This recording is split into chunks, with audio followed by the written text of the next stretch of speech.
Assalamualaikum warahmatullahi wabarakatuh. Waalaikumsalam.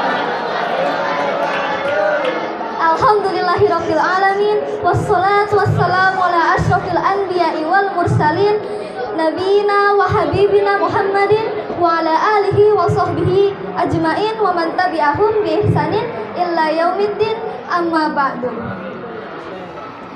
Puji syukur kita panjatkan kehadirat Allah Subhanahu wa taala yang telah memberikan kita kesempatan untuk berjumpa di bulan Ramadan yang berkah ini.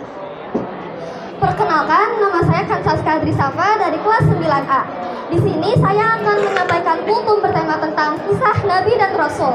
Saya akan membawakan kultum kisah Nabi Nuh. Nabi Nuh alaihissalam merupakan nabi yang berdakwah selama 500 tahun. Nabi Nuh diutus oleh Allah Subhanahu wa taala di antara kaum penyembah berhala. Nabi Nuh alaihissalam berdakwah dengan penuh tenaga. Namun selama beliau berdakwah, beliau hanya mendapatkan 70 sampai 80 pengikut saja. Suatu ketika Nabi Nuh alaihissalam berdoa kepada Allah Subhanahu wa taala. Beliau meminta agar kaumnya mendapatkan hidayah. Allah Subhanahu wa taala mengabulkan doa tersebut dengan memerintahkan Nabi Nuh alaihissalam membuat sebuah perahu besar. Nabi Nuh alaihissalam dan para pengikutnya yang setia akhirnya membuat perahu tersebut. Mereka membuat perahu di bukit.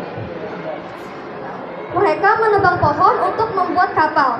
Kaum Nabi Nuh alaihissalam yang keras kepala mengolok-olok, bahkan sampai melempari kotoran ke Nabi Nuh alaihissalam dan juga pengikut-pengikutnya yang setia saat mereka sedang membuat kapal. Setelah perahu Nabi Nuh alaihissalam selesai, beliau mengajak seluruh umat kaumnya dan serta binatang-binatang untuk masuk ke perahu.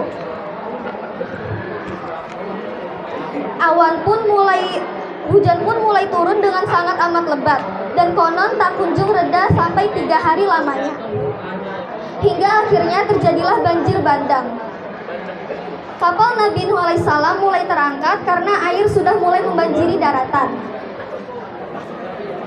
Pada saat banjir bandang terjadi, semua anak Nabi Nuh alaihissalam berada di dalam kapal kecuali anaknya yang bernama Kan'an. Ia termasuk kaum yang menolak ajaran Nabi Nuh alaihissalam, ayahnya sendiri. "Hai anakku, marilah ikut bersamaku. Janganlah engkau bersama orang-orang kafir," ajak Nabi Nuh alaihissalam. Dengan sombongnya, Kan'an menolak ajakan ayahnya. Banjir bandang semakin tinggi. Kan'an terombang-ambing. Ia hanya menggunakan sebilah kayu untuk tetap mengapung di atas air. Nabi Nuh alaihissalam sempat berteriak kembali untuk memanggil anaknya, "Naiklah ke perahu bersamaku." Namun Kan'an tetap menolak dan berenang ke arah gunung.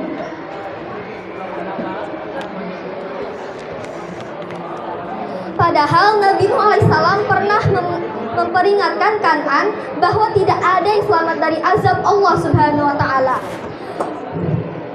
Sehingga Kan'an pun ikut tenggelam bersama orang-orang kafir yang menentang ajaran Nabi Nuh alaihissalam. Nabi Nuh sedih dan menyesali sikap putranya yang keras kepala sampai terakhir menjelang ajalnya. Hujan terus-menerus selama 40 hari 40 malam. Setelah itu hujan perlahan mulai reda serta air perlahan mulai surut. Setelah 150 hari, Nabi Nuh alaihissalam dan pengikutnya turun dari kapal lalu membangun kehidupan yang baru. Mereka hidup dalam nuansa ketaatan dan kesejahteraan dalam naungan Allah Subhanahu wa taala. Demikian kultum yang dapat saya sampaikan, semoga dapat bermanfaat. Wabillahi taufiq wal hidayah. Wassalamualaikum warahmatullahi wabarakatuh.